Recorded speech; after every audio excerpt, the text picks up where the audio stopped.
Hi, I'm Casey from Century 21 Novocastrian, and today I'd like to discuss with you the Residential Tenancy Regulation and the new changes to the Residential Tenancy Act, which are due to commence on the 23rd of March 2020.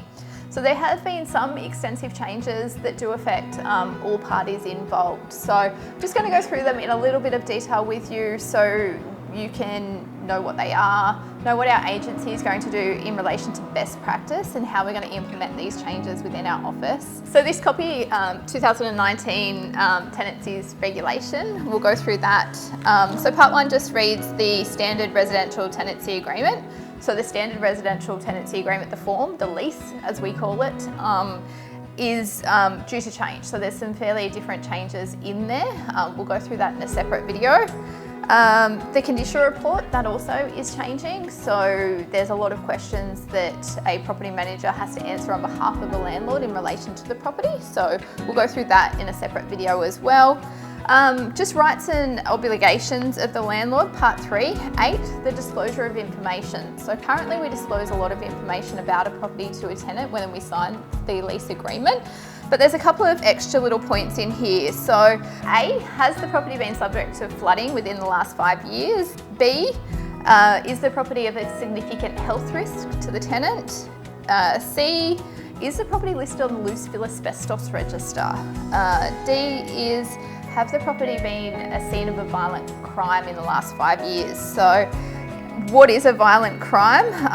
A violent crime includes murder, manslaughter, sexual assault or aggravated assault. E, have the premises been used for the purpose of manufacture, cultivation of any prohibited drug or plant? So drug lab, meth lab, we all have meth lab, there's meth lab testing, that kind of thing is available now within the industry. F, the council waste services any different, so difference with bins, collections, that kind of thing. G is, will the tenant be able to obtain a parking permit? H is there a driveway that is shared with any other property? That comes into play within strata complexes or duplex. J is a new one. The residential premises are part of a building in relation to a notice of intent to issue a fire safety order. Number 2, intention to issue building rectification order or development application complying to the development certificate application has been lodged for rectification of a building regarding combustible cladding. So they're 3 that as property managers we won't know about unless you tell us. So that's why it's disclosure from the landlord. So number 10, water efficiency.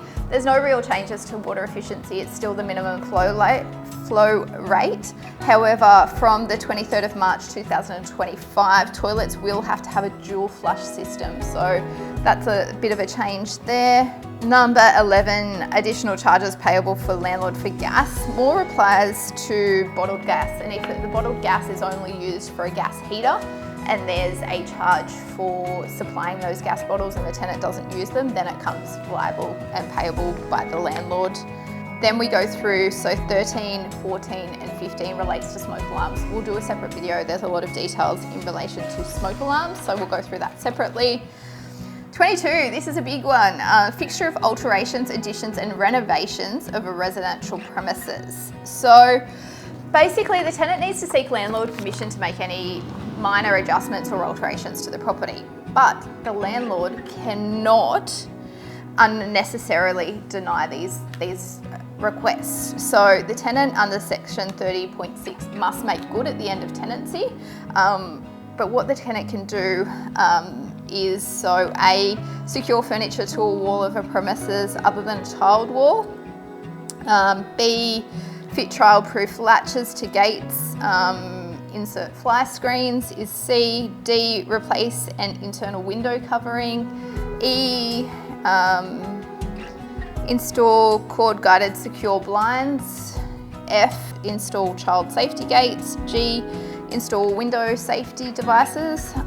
H, install handheld shower heads for elderly or disabled people.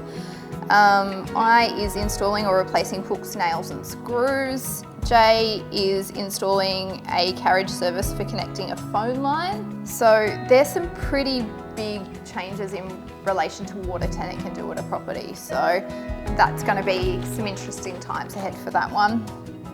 Furniture, what's the furniture? Furniture includes bookcase, drawers, wardrobes, sideboards and televisions. So if a tenant wants their television on the wall, we can't reasonably deny that. So Part 4 exemptions, 24 New South Wales Land and Housing Corporation and Aboriginal Housing Office not required to use online rental bond services. 25 is refuge or crisis accommodation.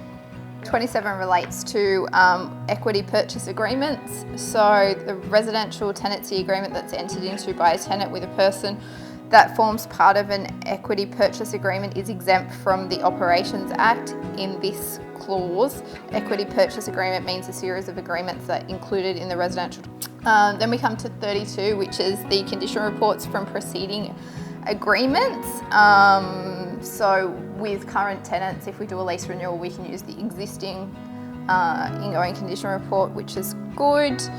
33, exemption for particular landlords for landlord's information statement. So at this stage, we don't have the full details on what's required in the landlord's information statement, but what this statement will be is something that you have to agree to prior to signing a lease with a tenant. So our process will be that when we have an approved tenant, we'll send you through the copy of the landlord's information statement.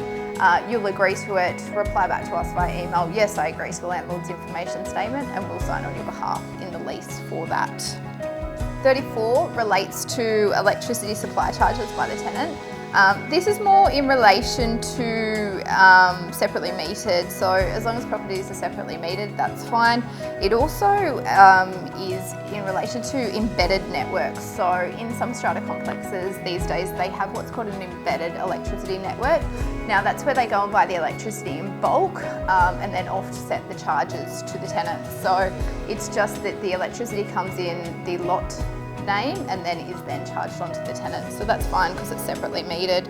Part 5, enforcement. So there's been a couple of changes in relation to applying to tribunal and how long a tenant can actually, like what the time period is for a tenant to apply to the tribunal. So the tenant now has 6 months to make a claim on a bond. Previously it was open-ended, so that's a bit of a win for us. Monetary limitation jurisdiction of the tribunal is number 40. So if an order is in respect to a rental bond, it can't be over $30,000, or otherwise it's a $15,000 claim. If not, it then goes through to the courts. Part 6 is miscellaneous interest on rental bonds. So the secretary is to pay the interest on the amount of the rental bond. The rate of the interest payable on a rental bond is the rate payable by the Commonwealth Bank of Australia on the Everyday Access account. The interest is to be compounded on 30 June and 31st of December each year. And then Part 7 is just repeal savings and transitional provisions. So pretty standard stuff through here. It's just more about the details of what each clause relates to. So that's basically, in a nutshell, the residential tenancy regulation for 2019.